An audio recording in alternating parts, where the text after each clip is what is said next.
Bartiromo suggested. I think that's right. I think it's a sensible way to look at it.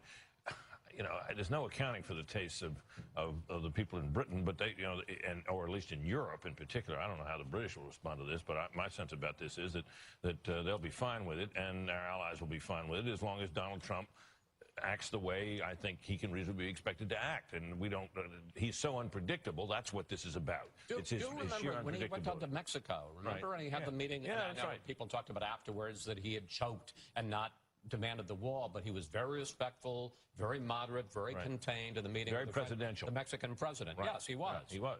So, then he went back to Phoenix and burned the house down on immigration. Well, all that may be so, but he shows he's capable of doing it, and I can't imagine he would do otherwise.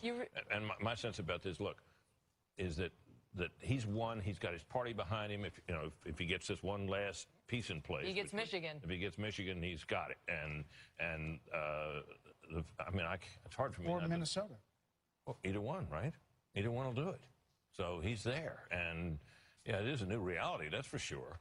But look, people who get so wrought up about these things, this country was built to deal with such vicissitudes, such changes, such shocks. The republic will endure no matter what. So, I mean, I think the worry is misplaced. And in fact, to the extent that it shakes up our body politics in both parties, that's probably a good thing. And look, give this guy credit. He had guts, and he endured slings and arrows from people that were indisposed to like him, and he took criticism from the press on a level we've rarely seen, and it's going to continue. But in the end, he gutted it out, and I think he deserves all the credit that this election will give him. The media in the primaries, they loved Donald Trump, and they pumped him up very much. But as soon as he secured the nomination, the tone shifted, and it was notable.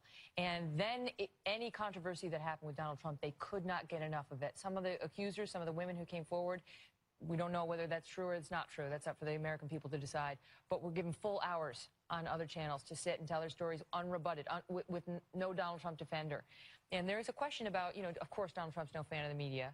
And I think decided early on to try to disqualify the media as a group because he saw that coming. He knew about the Howard Stern interviews. He knew about the controversies in his past, and just decided to say, I've got to disqualify them as a group because I'm not going to be able to respond to each one of these individual attacks.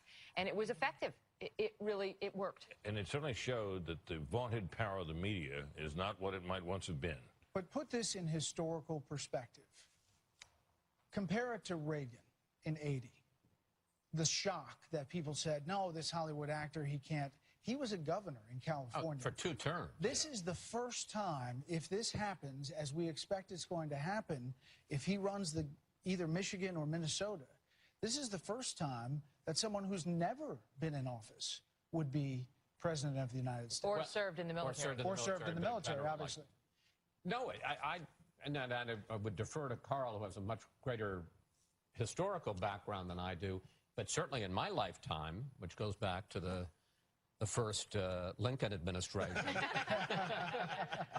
It's the biggest shocker. I mean, people talk about Dewey Truman, but that was a governor of New York against a president. This is Donald Trump. This is, I mean, he somebody who had never served in the military, who wasn't a commanding general, who was a reality game show host, obviously a billionaire, very successful in business, that he is going to be likely the next president of the United States. Is there a bigger shock? Not since P.T. Barnum considered running for president. He ultimately didn't make himself an official. But has there ever been a president that was a bigger shock? No, I think this is sui generis and absolutely unusual. But can I just say one thing, Carl? Think about, to your point and to the thing we just discussed, New York Magazine right now is on stands all over the place with a Donald Trump close-up in a nasty-looking face and the words loser over the front of his face. That's what's on the stands right now. He may hold that up like the Tribune. That's a Dewey versus Friday. You talked to an editor? Yes, who said, I was just in a meeting, we're putting this on the cover, and I said, though I'm a liberal, should we really do that? Like, maybe what if he wins? Like, should we really do that? And everyone in the room said, come on now. Right. You know what I mean? Get to the children's table. You're an idiot. The George Stephanopoulos clip early on in the early Republican primaries, where he was asking on ABC News, you know, who do you think is going to win? And I think it was Ann Coulter at the time said, I think Donald Trump. And everyone burst out laughing. Now, granted, the odds were against him, but he was literally a joke to so many of these pundits. He could have a Dewey moment. He could take that magazine cover and hold it up tonight if he wins. You know, one of the other things that happened was a view was taken by many in our trade that because Donald Trump was such an exotic character, that the normal neutrality that is the style and the method in which we cover campaigns was to be suspended, because to treat him and Hillary Clinton as on a par with each other was, quote, false equivalence. And so they didn't take the idea that they felt relieved of the obligation to cover him fairly, even after he got the nomination. And that has extended. I think especially after he got the nomination. Yes, and the front page of the New York Times and the Washington Post are, you know, should look to themselves. I know they have made comments about our network, but the outright bias and total lack of objectivity of the paper of record is a shame. Well, I agree with that, and I would say, look, I wasn't a big Trump fan at all. But when I took this 2 months of this job as an anchor, I felt I was still under the obligation to try to treat him fairly. And I think too many people suspended that. And I think we at this channel did a pretty good job of playing it straight for him. And we had some people in our midst who were outright Trump backers. I'm just talking about those of us who cover news on a day-to-day basis. All right, let's take a live look. Trump headquarters with the podium there and the signs, Make America Great Again, and a shocked Clinton campaign headquarters. As we have a moment of history that is happening, we are waiting for Michigan, we are waiting for Minnesota, we are waiting for New Hampshire. And we're waiting here on Fox News Channel, election coverage 2016.